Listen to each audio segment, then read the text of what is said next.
Hey everyone, welcome back to Hey Spark. I hope you are doing well wherever you are. Today is December 29th. We're almost at the end of 2024. Just when I thought I was done with posting videos for the year, in a very last-minute fashion, I decided to film a 2025 Setup With Me video to show you the process of me putting together a system to get back into journaling. And in hindsight, the editing spark is so glad about the decision. So grab a cup of beverage, get comfy, and let's get started. I'll be using this Filofax Swift notebook in A6 Personal as the journal cover. I love the sage green paired with these couple of cute birds in orange that pop out. I got this cover at least 10 years ago and it kept surprisingly well. I did place an order on a new notebook cover of the same size, but it's still on the way. I'll do an unbox video when it arrives. I'll be mostly using the Sakura Pigma pens and the Arrrtx acrylic markers. I might be using some other pens, but like I said, since this video is not planned, I'm just going with the flow and see where things take me. For the pages, I'll be taking apart this notebook in A5 size I bought a few years ago. I bought a few as a set, but never got around to use all of them. Instead of having them just sit there, I want to put them to use. I know how nice this paper is to write on, so I'm excited to see what I can make of them. I flip open the pages to find where the stitches are. I then use a pair of scissors to cut open the stitches so I can remove two sheets at the same time neatly.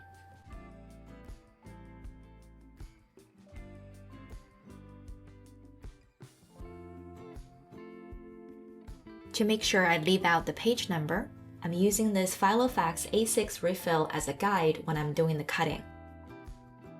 As I was making the cuts, I had the idea to not just use one size. I want to create some folding pages as well. So here you see I'm leaving some space horizontally so I can do that later. The first insert is my measurement guide on this dotted grid. Some refer to it as the cheat sheet. What it does is to mark the measurement of some common divisions of the page, both horizontally and vertically, and in the future, time will be saved since I won't need to recount. I'm recording the most commonly used divisions like halves, thirds, and quarters. I find this to be especially helpful since I'm adapting sizes from A5 to A6, and having the paper in dotted grid comes in really handy. Time for the yearly calendar. I kept the two sheets together so they open up like a very thin booklet. Using the ruler to note where the fold will happen, and this gives me an idea where to start and to stop my designs. I'm being very careful when I'm writing down the days for the entire year because I do not want to miscount and having to start all over again. Even though it's a bit laborious to write down all those numbers, I was thoroughly enjoying it.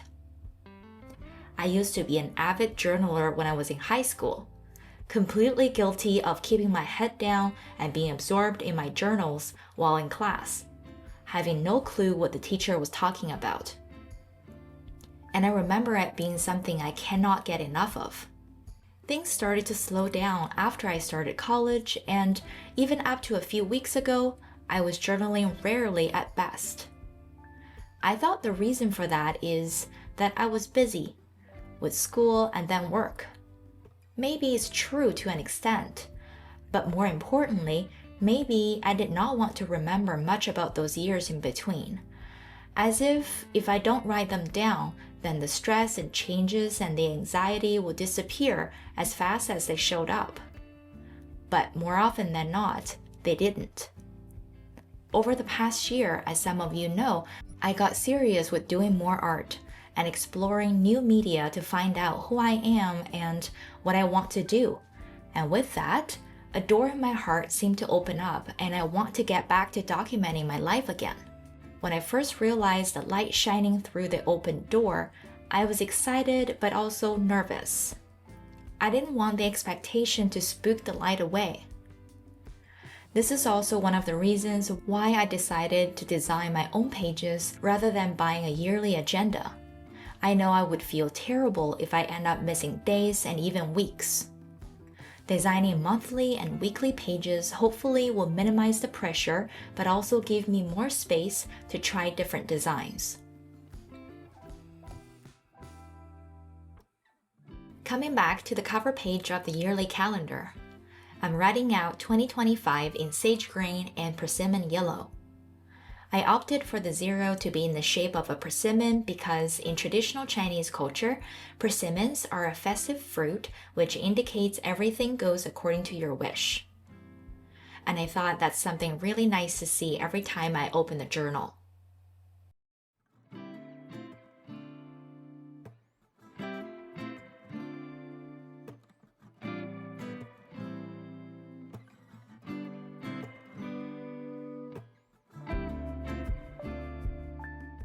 I'm being slightly playful with the 5, adding a branch with some small persimmons hanging from it.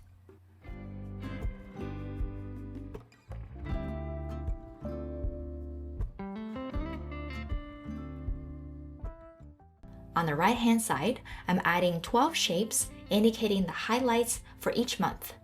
I'm varying the shapes a bit to make the setup a bit more interesting.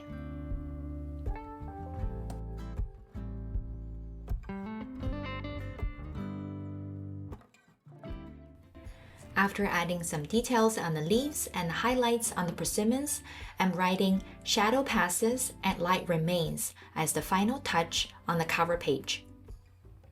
This is inspired by the rain I got back in the summer, and I find it offering a lot of strength to me every time I think of it. I hope this can be a reminder when things get tough throughout the year.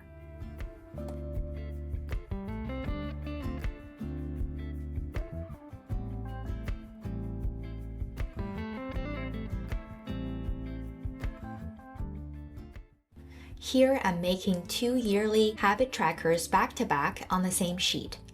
The first is workout. I counted the grid and it fits 12 months horizontally and 31 days vertically. My plan is to color the day if I have worked out for at least 30 minutes. I don't have a specific form of exercise in mind, and I actually like changing things up from racket sports to long walks and HIIT exercises. The bottom line is 30 minutes. I ended up really liking using different colors for each of the letter in the word workout. It's adding a level of energy to the entire activity. I'm adding a few interesting drawings as encouragement. The other habit I would like to track for the entire year is art. This is art in any form: digital drawing, sketching, painting, or designing. At this point, I'm more interested in forming the habit of doing art and slowly integrating it to be a part of my life.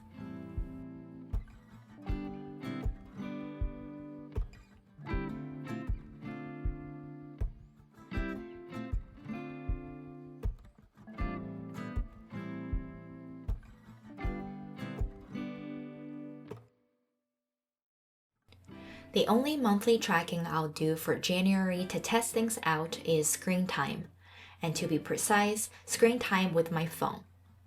I want to move away from being glued to my phone because I realize how much I'm relying on it every day no matter what I do. At this point, I'm not entirely sure how to make this work because sometimes I do use my phone for work, and the other times I use it for filming and other purposes. I'll see if this tracking works and if I want to continue it next month. I just remembered I bought these sticker sheets a while ago and I want to use these for my January monthly setup. I'm printing out some of my drawings from December and found some cute washi tape designs on Canva. And they turned out to be so much better than I expected, especially with the matte finish.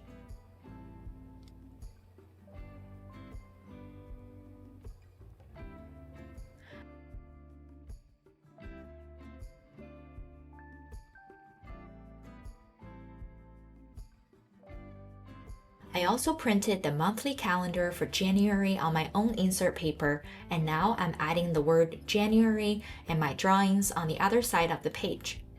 It's very satisfying to embed my own drawings in this new design. And I'm also very happy that I can make my own stickers and washi tape. I'll continue experimenting, and please let me know if you would be interested in seeing me demonstrating how to do that in a separate video.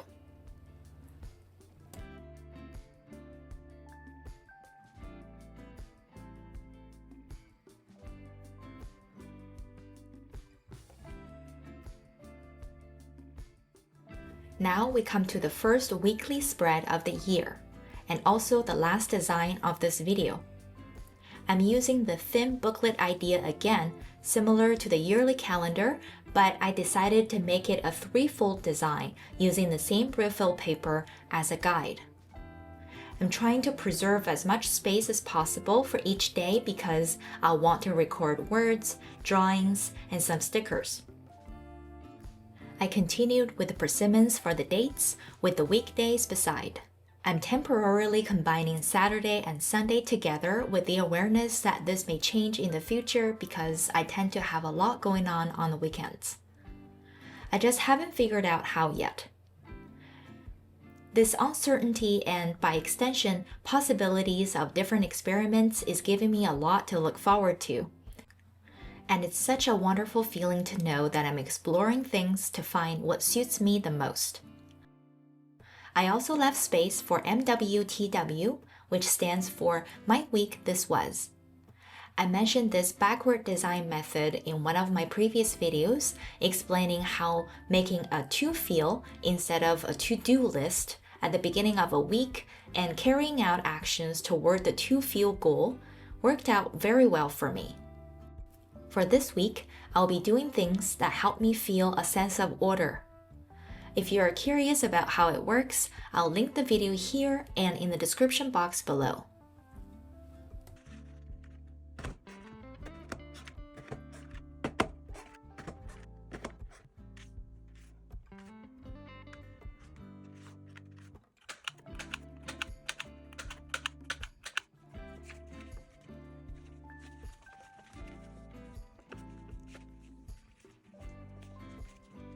After some cutting and folding, this is what the journal now looks like. I added some final touches here and there on the pages and included some tools for easy access, like some clips and a ruler. I also added this transparent divider, and hopefully it'll give some protection to the cover page of the yearly calendar, so it'll minimize the wear and tear.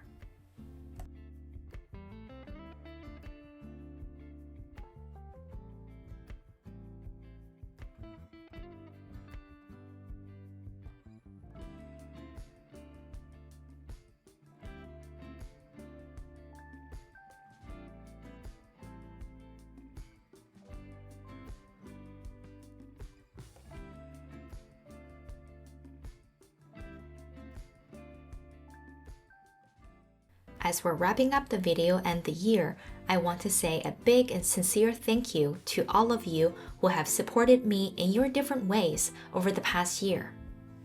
The thought of your kindness and encouragement always puts a smile on my face and in my heart.